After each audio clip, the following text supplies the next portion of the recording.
Δεχτήκαμε κάποια παράπονα για την ακτή της Καλαμίτσας.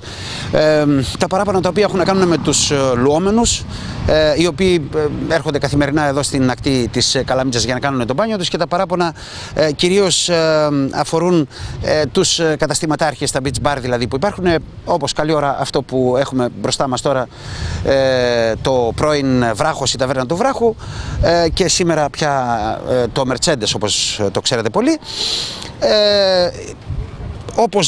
Όπως μας είπε και ο ιδιοκτήτης, δικαίως ή νομίμως βρίσκεται μέχρι σε αυτό το σημείο εδώ πέρα που βλέπετε, γιατί είναι η οριογραμμή του καταστήματός του και έχει δικαίωμα, όπως είπε, να απλώσει τις ομπρέλες εδώ και τις ξαπλώστρες για να μπορεί να τις χρησιμοποιούν οι λουόμενοι. Από την άλλη πλευρά όμως, παίρνοντας σαν σύνορο αυτό εδώ το σημείο, το οποίο δημιουργείται ένα αυλάκι, ένα ρέμα όταν κατεβαίνουν τα όβρια ύδατα από τη βροχή, βλέπετε, από αυτό το σημείο και μετά λοιπόν και μέχρι το σημείο που αρχίζουν οι μπέζ ομπρέλες, οι οποίες ανήκουν στο ξενοδοχείο το Λούσι για τους τουρίστες του ξενοδοχείου που διαμένουν στο ξενοδοχείο.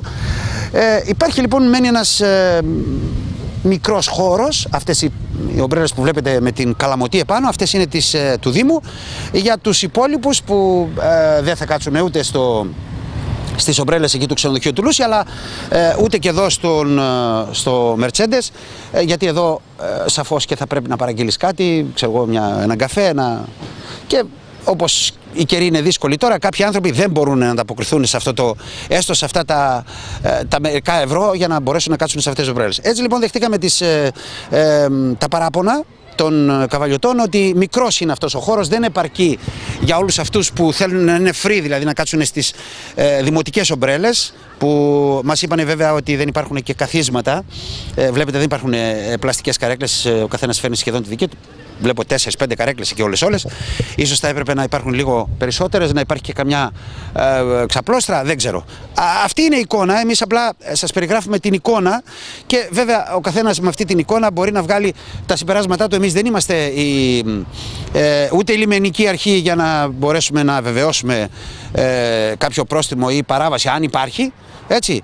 Πολύ περισσότερο ούτε αστυνομική και ούτε δημοτική αστυνομία για να κάνουμε αυτό που ενδεχομένως θα έπρεπε να γίνει, αν, επαναλαμβάνω, είναι κάποιος παράνομος και δεν είναι νόμιμος. Όμως σας υποσχεθήκαμε ότι θα έρθουμε να δείξουμε την εικόνα, να δείξουμε το ρεπορτάζ, και από εκεί και πέρα ο καθένας μπορεί να βγάλει χρήσιμα συμπεράσματα.